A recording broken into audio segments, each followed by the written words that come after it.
안녕하세요. 비트코인 트레이더 멘토르입니다. 오늘은 반드시 알아야 할 증권 분석 두 가지 방법, 기술적 분석과 기본적 분석에 대해 이야기해 보겠습니다. 우리가 투자 혹은 트레이딩을 하면서 사용할 수 있는 증권 분석 방법에는 기술적 분석과 기본적 분석 두 가지 방법이 있습니다. 하지만 많은 사람들이 분석 방법이 있다는 사실을 모르거나 한 가지 방법에만 치우치곤 합니다.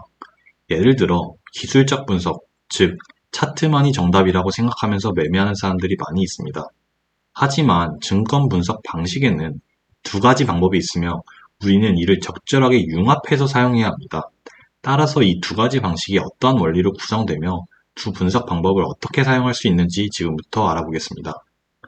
먼저 기술적 분석이란 금융시장을 분석하고 예측하는 기법 중 하나로 주로 차트를 이용해 분석하는 것을 의미합니다. 기술적 분석에는 세 가지 전제 조건이 있는데요. 그중 첫 번째는 시장의 움직임은 모든 것을 반영한다는 것입니다. 이것이 무슨 뜻인지에 대해서 예를 들어 설명해 보겠습니다. 다음과 같은 차트 움직임을 봤을 때 저는 차트 분석을 통해서 이 초록색 횡보 구간에서 하락할 것을 이미 예상하고 있었습니다.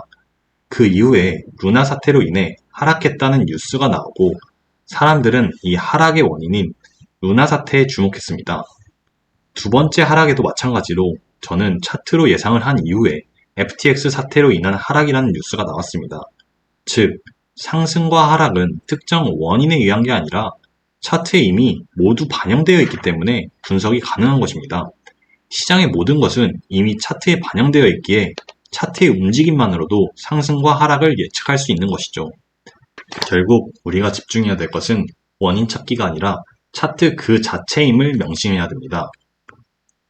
두 번째 전제는 주가는 추세를 이루며 움직인다는 것입니다. 추세라는 것은 한 번 움직이기 시작한 방향으로 계속 움직인다는 것인데 쉽게 생각하면 우리가 물리 시간에 배운 관성의 법칙을 떠올려 보시면 됩니다. 한 방향으로 나아가게 되면 계속 그 방향으로 나아가는 것이 관성의 법칙이었죠. 주가도 마찬가지로 상승한 방향을 계속 정하면 계속 상승을 하고 하락으로 방향을 정하면 일정 기간 동안은 계속 하락하는 추세를 지닌다는 것입니다. 또 예시로 다음 차트를 보면 한번 상승 추세를 만들었던 것은 계속 상승을 향해서 나아가고 한번 하락 추세를 만들어진 호의는 계속 하락합니다. 이러한 추세를 통해서 현재 구간이 계속 상승할 구간인지 하락할 구간인지를 파악하고 매수 위주로 매매할지 매도 위주로 매매할지도 파악할 수 있겠습니다. 세 번째는 역사는 되풀이된다는 것입니다. 우리가 생각하는 차트 패턴이나 매매 기법들은 모두 이러한 패턴이 반복되었으니 나중에도 이렇게 반복되겠구나 이것을 예측하는 것입니다. 예를 들어 이전에 상승 쐐기형 패턴이 나왔을 때는 대체로 하락했으니 앞으로도 이 패턴이 나오면 하락하겠네 라고 생각하는 것이죠. 즉 과거에도 이런 식으로 진행되었기에 미래도 이렇게 진행될 것이라고 생각해서 같은 방법을 이용해 매매하는 것이 역사는 되풀이된다 이 전제를 적용한 것입니다. 역사가 되풀이되는 예시를 가져왔습니다. 이 예시는 정말 중요합니다. 지금까지 코스피 차트에서는 적중률이 100%였기 때문입니다. 또한 번외로 여태까지 어떤 역사가 있었는지 실제로 써먹는 게 어떤 것이 있는지 보여드리는 것이니까 꼭 숙지해 주셨으면 좋겠습니다. 네, 차트를 보시면 일본의 붕괴 때는 50%가 하락했는데 그 이후에 100% 이상의 상승이 나왔습니다. IMF 때도 50% 이상의 하락이 나온 다음에 200% 이상의 상승이 나왔고 IT 버블에서도 50% 이상의 하락이 나온 이후에 300% 이상의 상승이 나왔습니다. 서프라임 모기지 때도 50% 이상의 하락이 나온 이후에 100% 이상의 상승이 나왔네요. 자, 여러분, 역사가 반복되는 패턴이 보이시나요? 자, 이걸 보시고 여러분들은 50% 이상이 하락하면 100% 이상 상승이 나오는구나를 느끼셨을 겁니다. 그럼 이제부터 코스피 차트에서 50% 이상 하락이 발생하면 어떻게 생각해야 된다? 기회로 여기고 매수할 줄 알아야 된다. 이것입니다. 대부분의 사람들은 50% 이상이 하락하면 어떻게 생각을 하죠? 무섭다, 팔고 싶다고 생각할 겁니다. 하지만 우리는 패턴을 배웠으니 어떻게 생각해야 될까요? 매수의 기회구나. 100% 이상 상승이 나올 수 있구나. 왜냐하면 과거에도 그랬기 때문에 라고 생각할 줄 알아야 합니다. 오늘 배운 이 내용은 나중에 100만원, 1000만원 그 이상의 가치를 할 수 있으니 꼭 기억하시고 적용하시길 바랍니다. 이렇게 기술적 분석에서는 첫째, 시장의 움직임은 모든 것을 반영한다. 둘째, 주가는 추세를 이루며 움직인다.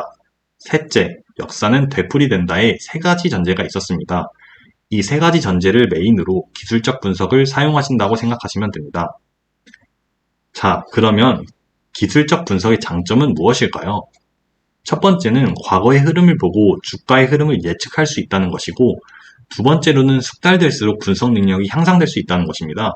제가 장담컨대 제 강의를 끝까지 듣게 된다면 분석 능력이 부족해서 매매를 못하진 않을 겁니다. 왜냐하면 적어도 승률 80% 이상 나오는 매매를 할 수 있게 도와드릴 것이기 때문인데요. 이처럼 이런 두 가지 장점을 가지고 있기 때문에 기술적 분석을 가장 많이 사용하지만 큰 단점이 있습니다. 대부분의 사람들이 차트만을 맹신하기 때문입니다. 과거에도 이랬으니 나중에도 이럴 거야. 그럼 이번에 매매하면 큰 수익을 낼 수 있겠네 라고 생각을 하다가 다른 분석 도구는 멀리하게 됩니다. 또한 그렇게 차트를 맹신하다 보니 단기 매매자로 잦은 매매를 하다가 투자에 빠지게 됩니다. 그러다 보면 원하는 자리를 기다릴 줄도 혹은 긴 호흡으로 기다리면서 매매할 줄도 알아야 되는데 짧고 짧은 매매에 계속 중독되어 매매만 계속 되풀이하는 겁니다. 이러한 매매 방식은 쉽게 뇌동매매, 즉 자기 마음대로 매매하게 만들고 결국에는 돈을 잃게 만드는 단점을 가지고 있습니다.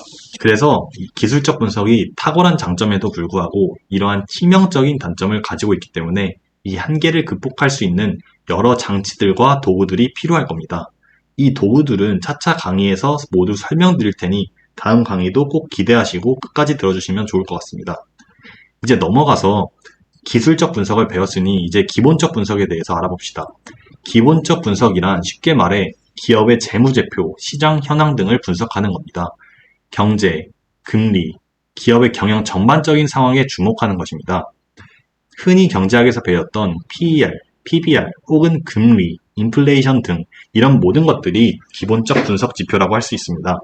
혹은 기업이 얼마 벌었는지, 순수익이 얼마인지, 그러면 기업이 이만큼 벌었기 때문에 얼만큼 더 성장할지를 관점을 토대로 매매하는 것이 기본적 분석이라고 합니다. 기본적 분석 전제도 함께 살펴봐야겠죠. 첫 번째는 주식의 가격은 내재 가치와 다를 수 있다는 것입니다. 예를 들어 삼성전자의 내재 가치는 5만원이지만 실제 주식 가격은 6만원일 수도 있다는 거죠. 너무 당연한 것입니다. 실제 가치와 주식 가격은 다를 수 있습니다. 두 번째 전제는 주가는 내재 가치에 수렴하는 경향이 있다는 것입니다. 아까 든 예시로 삼성전자는 내재 가치와 주식 가격의 현재 시점에서는 다를 수 있지만 곧 주식 가격이 5만원으로 변할 것이라는 겁니다. 왜냐하면 주가는 원래 가치에 수렴하는 경향이 있기 때문입니다. 제가 한 예시를 가지고 왔는데요. 기본적 분석을 하는 사람들은 대부분 PER을 중요한 지표 중 하나로 씁니다. PER은 시가총액 나누기 단기 순수익으로 기업의 내재 가치를 파악하는 데 사용되는 것이라고 볼 수 있습니다. 너무 어렵게 생각하지 마시고 그냥 국내 기업은 대부분 PER이 10배보다 낮으면 저평가되어 있다고 보기 때문에 그냥 이것을 기준으로 내재 가치를 파악해서 매매해 본다고 생각해 봅시다. 재무제표를 보면 2018년 12월에는 6배죠? 이에 따라 저평가되어 있네 라고 생각하면서 매수를 했으면 상승하는 흐름을 볼 수 있고 2019년 12월에는 17.63배, 즉 10배보다 높으니 고평가되어 있네 라고 생각해서 팔면 하락하는 모습을 볼 수 있습니다. 2020년 12월에는 21배로 10배보다 높으니 하락, 13배였을 때도 하락하고 6배일 때는 10배보다 낮은 가치, 즉 저평가되어 있네 라고 보고 매수했으면 다시 상승하는 흐름을 볼 수 있습니다. 이처럼 주가는 내재 가치에 수렴하는 경향이 있기 때문에 이걸 가지고 매매하면 좋은 결과를 얻을 수 있다는 것이 기본적 분석이라고 이해할 수 있겠습니다. 그렇다면 우리가 지금까지 배운 기술적 분석과 기본적 분석을 어떻게 활용하는지가 핵심이겠죠? 우리는 기술적 분석과 기본적 분석을 융합하여 매매에 활용할 겁니다. 먼저 기본적 분석으로 상품의 가치가 고평가인지 저평가인지를 판단하고 전반적인 현재 가치 정도를 확인하는 것입니다. 이후 기술적 분석을 가지고 정밀한 매매 자리, 즉 매수 자리를 판단하는 것이 기술적 분석과 기본적 분석의 융합입니다. 그리고 이렇게 투자하는 방식이 가장 효과적이고 검증된 매매 방법이라고 생각하시면 되겠습니다. 남들은 차트만 보고 혹은 남들은 매크로 경제 상황만 보고 투자를 할 때 우리는 이 두 가지를 모두 이용해서 매매하는 스마트한 투자자가 될 수 있다는 것입니다. 간단하게 정리해 보도록 하겠습니다. 첫 번째로 배운 것은 증권 분석 방법에는 기술적 분석과 기본적 분석이 있다는 것이고, 두 번째로 중요한 것은 기술적 분석은 역사가 반복되는 법칙을 이용한다는 것이었습니다. 네, 세 번째로는 한 가지 분석에만 몰두하는 경향이 너무나도 많은데 두 가지 분석을 같이 이용하고 분석해서 투자해야 된다는 것이었습니다.